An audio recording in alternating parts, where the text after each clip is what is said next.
Right. Top story is this, an East Texas nonprofit right now getting ready to a trip for the Ukraine-Poland border. KETK's Madison Herbert spoke with volunteers and joins us now live in studio to tell us how they plan to help out the war-torn area there. Madison.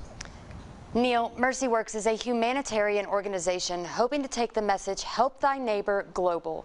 And these volunteers have been working tirelessly to send necessary support overseas. With more than 1 million Ukrainians fleeing to neighboring borders, East Texans are wasting no time to offer their support. We're going to be taking care of orphans and helping feed refugees. That larger number of people escaping the destruction, forcing young travelers to get lost in the mix. Ukraine has an unusually high number of orphans. We're going to be doing orphan care, helping assist feed them and feed other refugees primarily. Adding that it's a mission she holds close to her heart.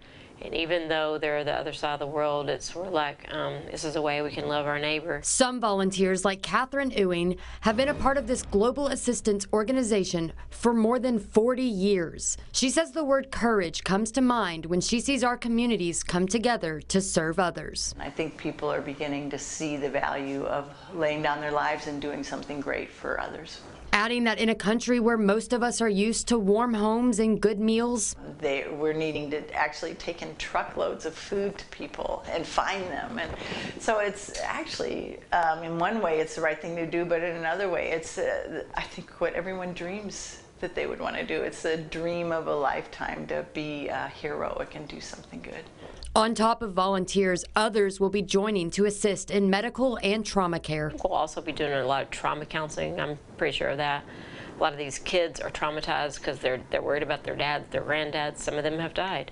Along with food and medical supplies, they will also be handing out Bibles to refugees. You know, they need some kind of source of hope. Hope to spread the Lord's love across the globe in a time when peace is needed. If you would like to travel with the organization, you do not have to be vaccinated, just a negative COVID test. If you can't leave East Texas but would like to be a part of the change, you can find that information over on our website, ketk.com. In studio, Madison Herbert. Neil, I'm going to send it back over to you.